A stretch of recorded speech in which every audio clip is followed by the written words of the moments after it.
Welcome to the DJ Insider Podcast, sponsored by Amplified Events.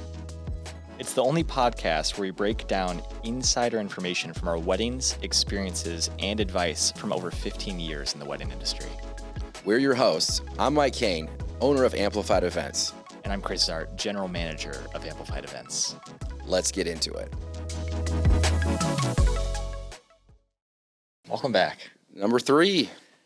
Good weekend. I was there for, I was there with you on Saturday, but Friday. That was two of the Wednesday as well.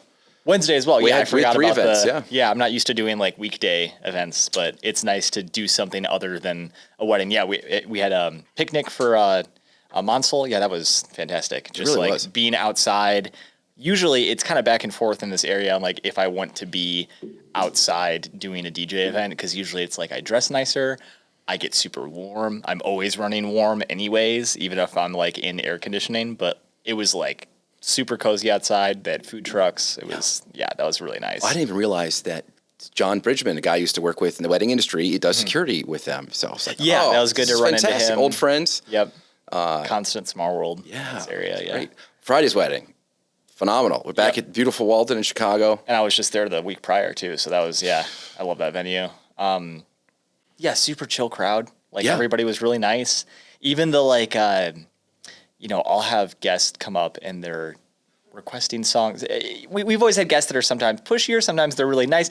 And it's kind of the nicer you are, the more likely I am to play your song. Like if I have someone come up, they're like, hey, I would love if you could fit this in, but I understand if you can't. I want to play that song next just because of how generous they are. But if it's like, hey, you gotta play this song next. Yes. And I'm like, well, this is my job and this is all I got. Like this, I gotta have control over music to some extent, but everybody was just super sweet. For sure. Yeah. For the people listening at home, if they can get one little nugget of wisdom for how do I get my song played at a wedding?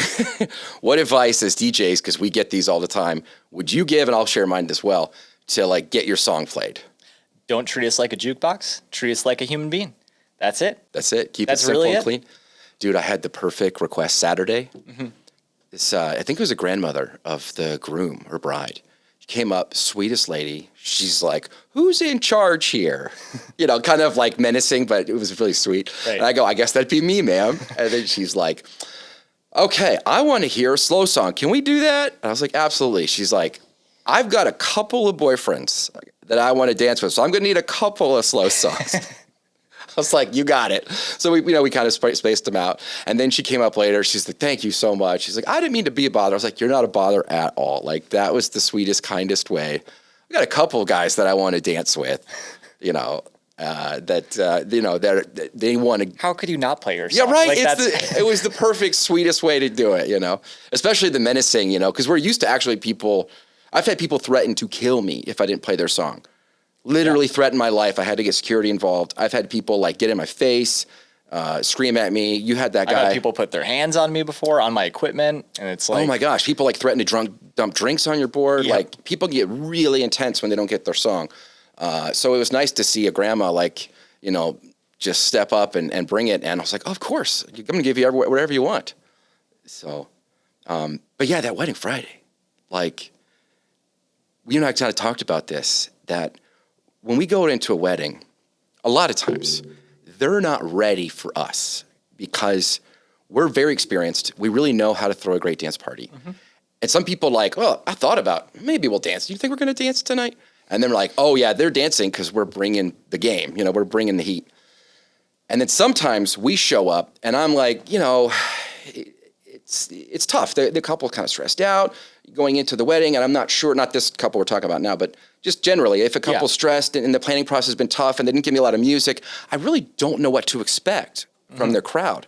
And sometimes I go in I'm not ready for this, and the crowd brings it. They bring the heat. I didn't bring it, they did. And I can just deliver because this is what I do. But Friday night, it was both. Yeah. You and I weren't ready for what they were bringing, and they weren't ready for what we were bringing. Because it was none of the usuals. No. There were some familiars, Yep. What were some of the ones that stood out to you that are this is a bop, this is a hit, this slaps? A mix that I was I don't want to say surprised because I just, in this job, I feel like you really go off of a lot of gut feelings, and that's not necessarily a bad thing. It's kind of like I know the music they've given us. I'm seeing what the crowd's responding to, and then I ultimately come into a decision of like, will this work? Will it not work? Sometimes I'm really confident about something working, and it just doesn't. And sometimes it's the other way around. You know, someone asks for a song, or they have a song on their list, and I'm like, there's no way this is going to hit, and then it does, which is even better. I feel like, but yeah, we did. I think I did the same mix the week before, but it was Every Time We Touch into Sandstorm. And it was just a little bit of a sandstorm, but they like lost their minds for a good 30 seconds. And that was like, I don't care what happens the rest of the night. That's just, I'm happy with that, you know? Yes. But no, they had it was nice to play a lot of new music that I haven't played before at a lot of weddings. I think I can get along to anything that I'm playing and I can move to anything, but you know, anything unique like that is a lot of fun. And especially that the uniqueness still resulted in a good dance floor. Yes. So, we didn't have to sacrifice that. Right. We could play music we haven't played in years or played ever, and it hit. And that is re-energizing and reinvigorating. The passion that we have as DJs for music, sometimes you play a lot of the same stuff. Yeah. And so you got to have a place to go, and you got to keep it fresh because it's not always new to you, you know. Right. So that was so cool because the couple was passionate about music and about playing stuff that wasn't the typical wedding stuff. I was surprised. I got to play Ace of Base. We didn't do The Sign. We did All That She Wants, you know. And then we did Maneater by Daryl Hall and John Oates. Oh, my gosh, that hit big. And that was not expected. I was like, we'll see. But you're right. You kind of hit this thing where, okay, I know what they said they like. I know what the guests are responding to. And then there's a decision-making process, but a lot of it, you kind of have to feel out. It's intuitive. Yeah. And you really have to trust your gut. There's like that moment where, oh yeah, they're going to like this. I just know it. And then Friday night, it was just, they just boom, boom, boom. Yep. I didn't tell you yet, but the bride emailed me and she was like, this was phenomenal. This was great. All of our friends were like, this was awesome, you know. And one of the things that really stood out to me too about that wedding, and, you know, I should prepare DJs do a set list. We should do like a master set list of like everything that we've amassed from our experience. Here's the top advice we can give to anybody planning a wedding or attending a wedding or anything, you know, to do with. Are you saying like song choice? Like here's a list of. Well, we could do that too. Of course, we'll do like a Spotify thing. When I just hear you say set list. No. Yeah. So I'm taking it more like the nuggets of wisdom. If we could turn those into songs, what would we include on that list? Write your own vows, people. Right. Write your own vows. Or they should just watch the podcast. Or they should just watch the podcast. They don't even have to listen. Yeah. No, but they wrote their own vows. Their vows were great. Oh yeah, they're really, and they were like personable. And I think that's something that's really hard to do is when you're doing something like, hey, here's like an inside joke. No one's going to get that because it's an inside joke. But when you can do it in a way that we feel like we're part of, like I felt like I was friends with them. That's just right. Listening to them. I don't know them at all. It really felt that way. But the way that they're talking about their relationship and everything with that, I was like, you know, kind of taken aback, like fully, emotionally invested. Yes. And then I was like, oh, I'm doing my job right now. Like, you know? Well, and that's number 2 is her brother married them. So have someone who knows you intimately marry you. Don't have of course, everyone has religious views and things. And I'm not going to step on that at all. But if you can, if it works and makes sense for you as a couple, have somebody who knows you marry you, not a stranger. Right. Because they are going to be able, hopefully, to deliver a personalized approach to ceremony that really reflects you, your values, who you are as a couple. Her brother did that, like to a T. He was funny. He was relaxed. They had a family member, a friend, play guitar like beautifully. It was like nylon string to kind of open up the ceremony. Yep. They had 2 personal readings from I think the mothers of the groom and the bride. It was great. It was phenomenal. But the key moment for me, both of their vows were amazing. But we do these all the time, and so you get kind of like compartmentalized. We've talked in the past, like, okay, yeah, they love each other, great. But man, something the groom said really hit me because he said it's been 35 years. I'm going to paraphrase. I don't know if I remember it all. I actually wrote Did you write it down? Something down. It hit me hard. Like I was like, wow, that is beautiful. And what was so beautiful about it is that he took the time. I do have it. Please write. So he said, I spent 35 years looking for you. I'll spend the next 35 with you. Every extra day that I spent with you is a day I'm happier than if I was without you. It's like, wow, man, that's The way you said it, pretty good. the way he said it, you could tell he meant it. He felt it. It wasn't a line.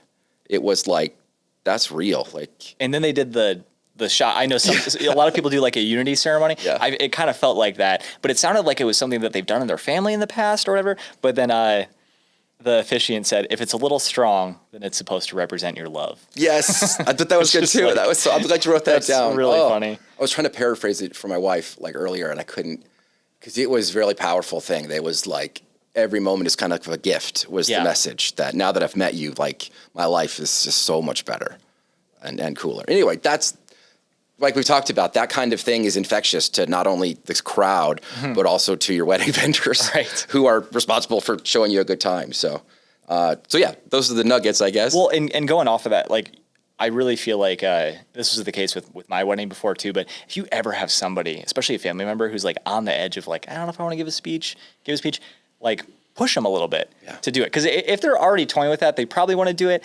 And like 2 days before my wedding, I asked my dad like months before, hey, do you want to give a speech? He's like, no, I'm okay. No big deal. I wanted him to know that you have the opportunity.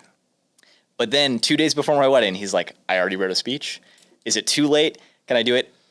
I am so happy he did it. Yeah. That like, there were so many things that made the day, but that was like a key moment. And you know, you don't know until it's too late, like oh, I really wish someone would have done that. So yeah, if someone's on the edge, just push him to do that. That would be my advice to anybody who's in the middle of planning their wedding right now. But that's such great advice, because it really is, at the end of the day, an event that you're celebrating two people coming together. Your loved ones, yeah. And you're about making memories, and you'll have that memory forever that your dad, and hopefully do you have it on video or audio recorded, or does he have written it out? He does have it written out. Okay. Yeah, I didn't do Get a copy videography for my wedding, but I love that. I love that. Well, you don't want to work. You don't want to work your own wedding. That's another thing. Don't work your own wedding. That's another. Don't hire people. You did do that. Yeah, I did do that. So I'm telling you, do not be your own DJ. You're like, oh, I'll do a playlist. Don't do that. Just get, if you got to cut corners, like get fake flowers instead of real flowers. That's right. But DJ, don't do it yourself. My wife actually used to say, like, save the cake. Nobody's going to remember the cake. They're going to remember dancing and singing and having a good time. Yes, absolutely. Cake is great. I don't want it. There's amazing cakes. And by the way, there's some cakes. Oh, yeah. There's some cakes I do remember. But yeah, no, absolutely. But for sure. Request lines. Moving on to the next thing. Sorry. No, you're fine. Cut in the edit. Some of these things. A couple other things that reminded me of some things that happened. That muscle memory happens to us, just like anybody, as DJs, and you just usually you're using to pairing words together, and it's you would, if you could plan it to not happen, you would, but it's muscle memory. And so on the intros, I called the parents of the bride and groom. Well, I guess technically now they are, right? That is a good technicality, but in actuality, they're not the biological parents. Right. I don't know if anybody noticed, but I noticed, and I was horrified, and I just went right on to it. And now I do the parents of the groom. I should have done the parents of the groom and bride to like really spin it into a joke and make it fun. Yeah. Because I know some people heard that and they just ignored it. But I was more mortified that I messed that up. But it was just a slip of the tongue because, it's what we do. Of course, I know that those aren't the same parents. Like they're right. And I would say, 95% of the people are more so focusing on just what's happening, not what's being said. That's why I feel like we, when we're telling guests what to do, we usually repeat it. Because it's kind of hey, grab your seats at this time. By the time I've already said that, then they're starting to listen, which is okay because you're having a drink, you're talking with people. You're not really like, oh, okay, I want to listen to this announcement right now. But the first time I've said it, it's like, I hear noise coming from over there. The second time it's heard, they actually process it. So I always go, at this time, we're going to find our seats. Once again, if you please find your seats at this time, that'd be wonderful. Just repeating, yeah. Well, that's comforting. Hopefully they didn't know. No, they didn't repeat the mistake. Yeah. I doubt it. And, especially the other strengths we've had throughout the night of like good dance floor. Everything went so smooth,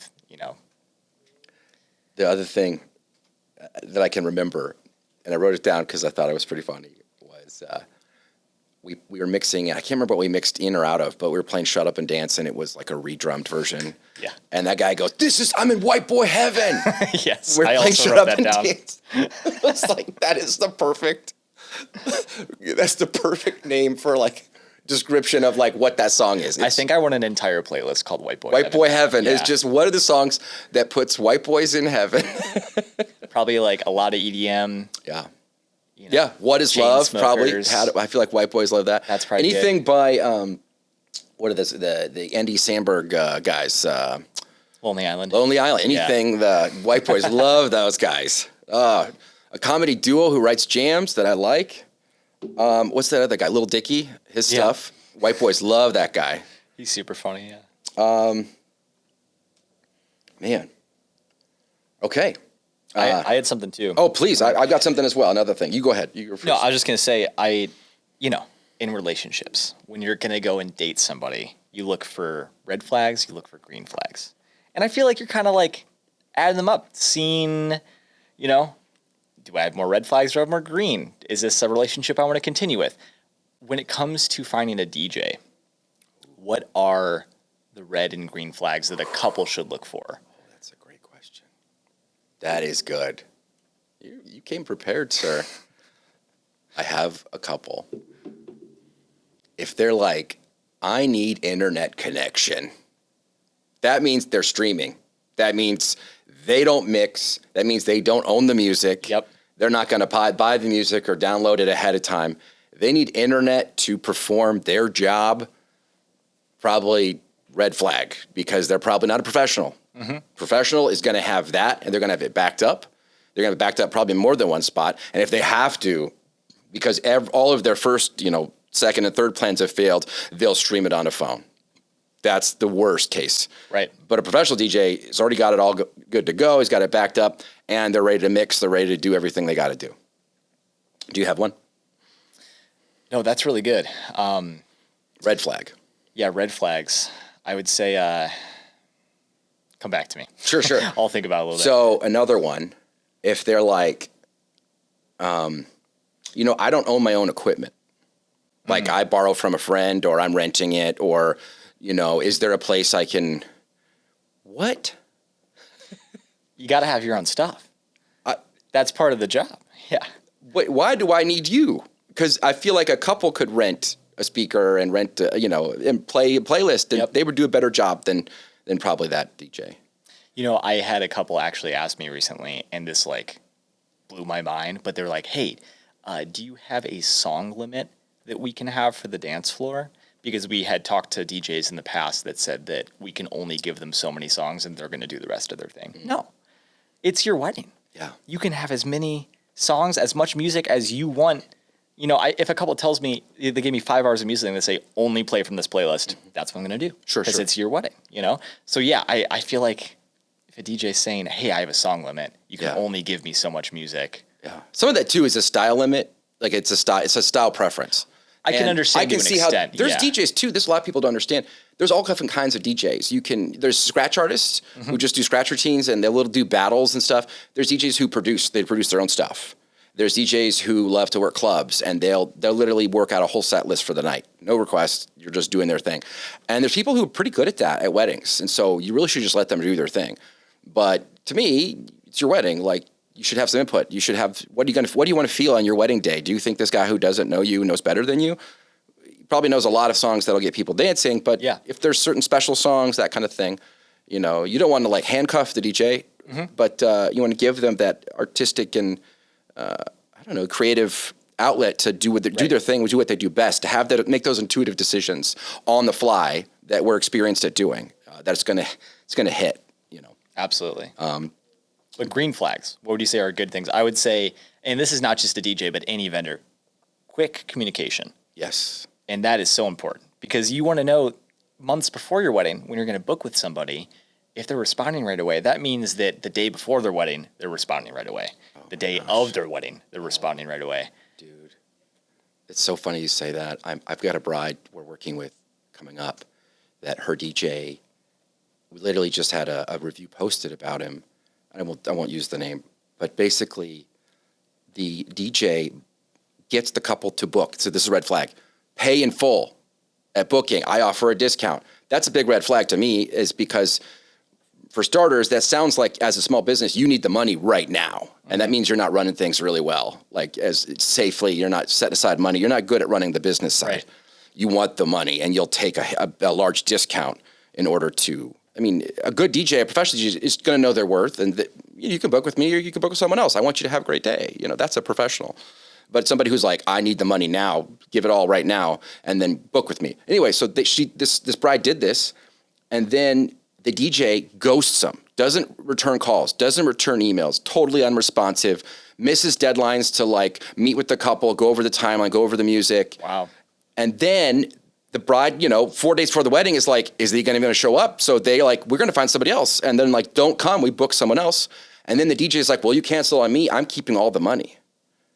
Like after doing such an unprofessional job and ghosting this person, wow. Then it's like, well, you left the person no other choice because they don't trust that you're going to be there or you're going to do it. Do you even know what songs I want?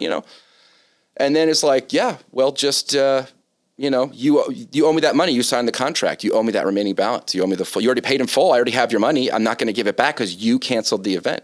That is so like scammy. That's red flaggy. Like it's like fraud, basically. Yes, that's exactly what I told this bride. I was like, that sounds like fraud. That sounds like this guy never intended to perform the duties in which he said he would under the contract. And that like he has gotten a lot of confidence at telling people to go away because you signed this thing and I'll sue you if you try to, you breach the contract, not me. Mm-hmm. So. Wow. That's a huge, right? So responsiveness. That's it. That's part of the contract is like, you book with us, we're going to call you back. We're going to text you back, in a reasonable time frame. But yeah, we're going to get back to you. We're going to follow through on what we said we're going to do. Right. Yeah. That's a big red flag. Yeah. They're responsive. If they're not responsive in the sales process, why would they be responsive after they have your money? Man, that's a good question. Yeah, we'll bring that up again because there's so many. Oh my goodness, there's so many. Because we and see I feel all like those... a lot. It's not even just DJs, but it's vendors in general. Yes. What you should or shouldn't do, what you look for. Yeah. Unfortunately, a wedding is a big day, and everybody knows it, and so people budget a lot of money on this day, and so there's a lot of people who are like, we're going to cash in on that. Mm-hmm. And so some people honor that and want to respect that day, and some professionals do, and some people are like, I'm just trying to get rich quick, off of this day, and what are they going to do? Find someone else, and a lot of people, yes, they do.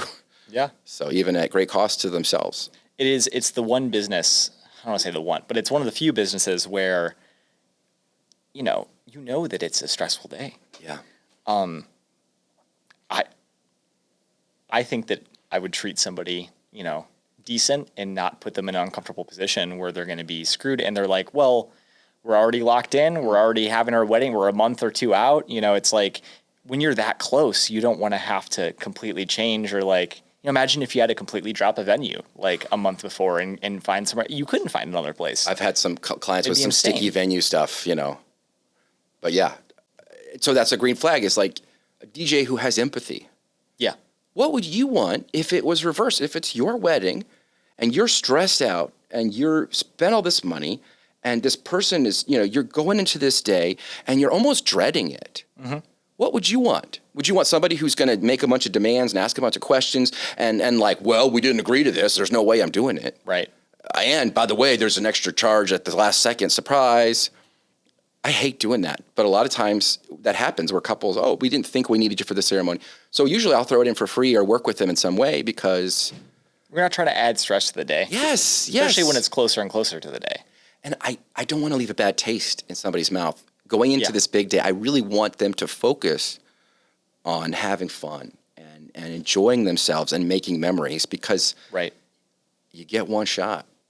And so empathy is a big green flag. It's the DJ who's like gonna really understand where you're coming from emotionally. Yeah. And to me, that's a prerequisite to know if you're gonna know what the crowd is gonna want to hear music-wise. Like you have to understand empathy. You have to understand these songs crowds love, or these songs this type of crowd loves. Right. And I need to adjust and figure out what that crowd likes or doesn't like. Absolutely. Being flexible. Yeah. That's the green flag right there.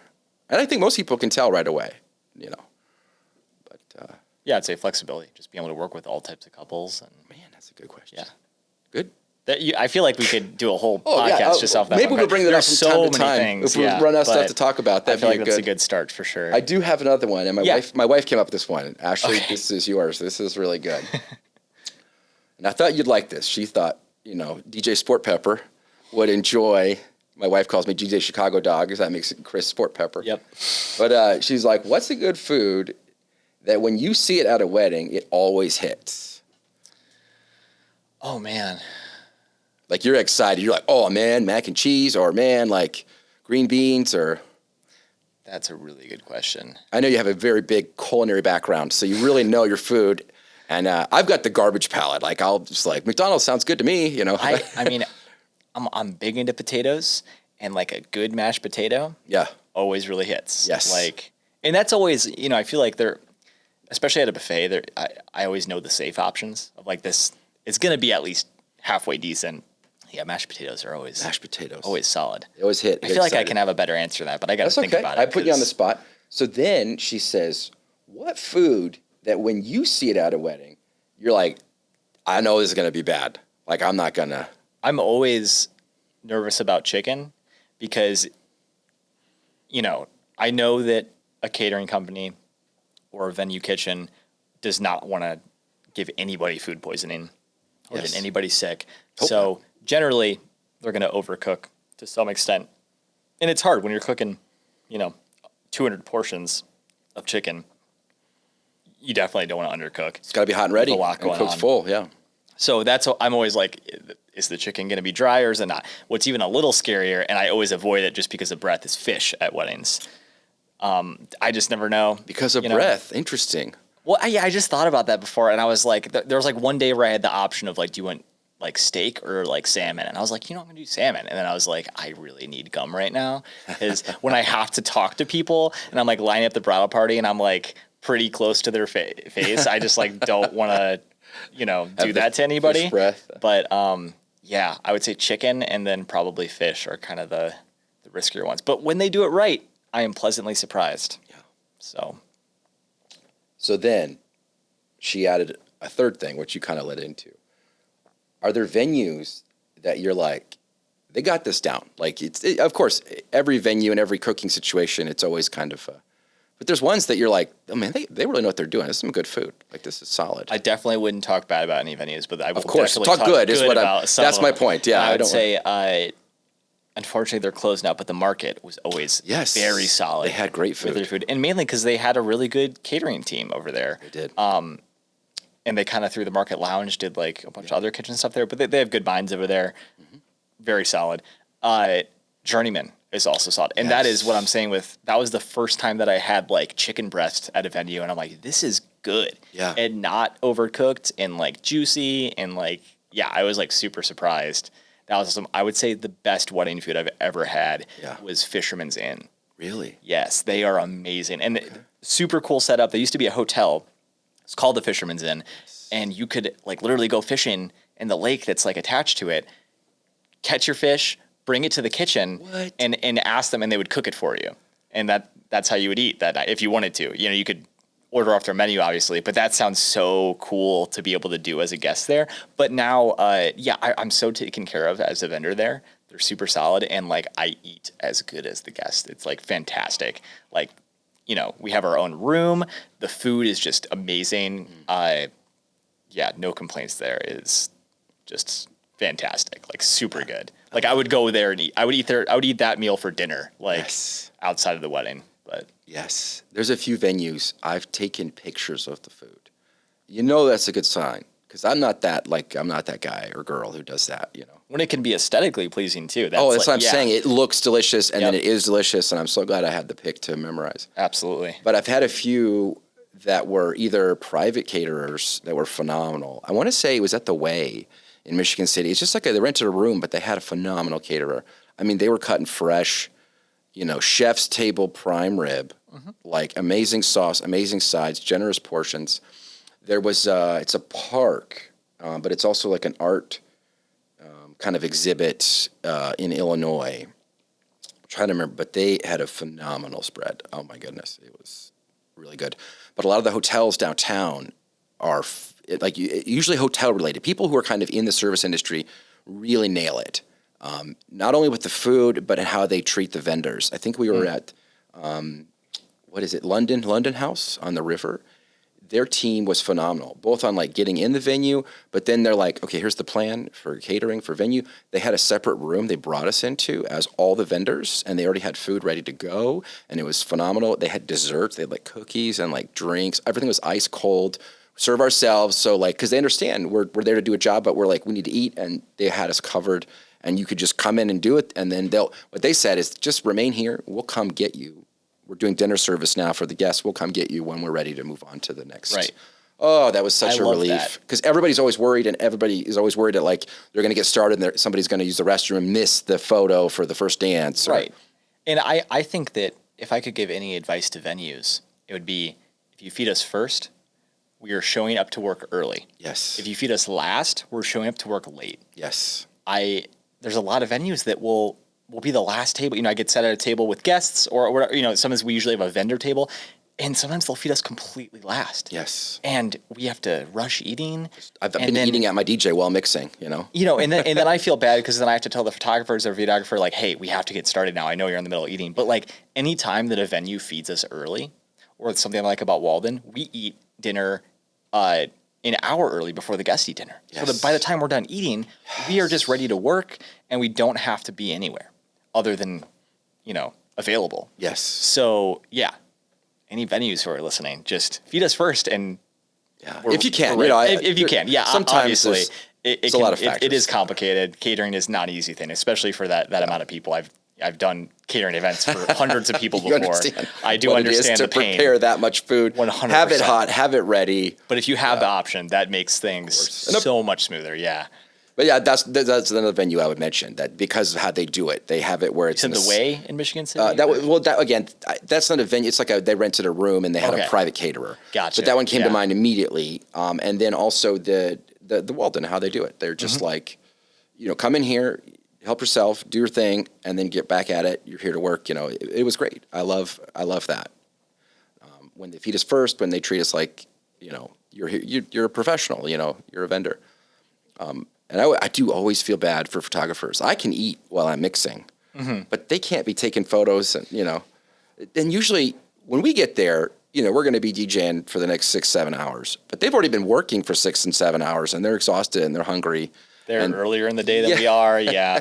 And there's still a lot of very important moments to capture before they have to leave. And it's the worst if a DJ comes in and is like, all right, we're going to get started. And they're like eating in the next room, not knowing what's happening because the DJ's unprofessional and doesn't communicate. And then the couple misses out on those photos or video or whatever. And, congrats, DJ. You started right at 8 o'clock. Meanwhile, your vendors that were capturing it missed it completely. Yep. We'll think on that more. I think that's another one. I'm sure throughout this season, we'll have other food experiences at new and existing venues that were like, oh, yeah, this was good. So, yeah. Cool. Well, man, that's all I've got. Anything else? I think... Great question. I feel like a lot of these questions we can expand on further in the future. But like this might have to be a part 1 of 2 or something. I love it. To be continued. Yeah, to be continued. But good getting together today. And awesome. Sweet, man. Sweet. Always appreciate it, man. Love you.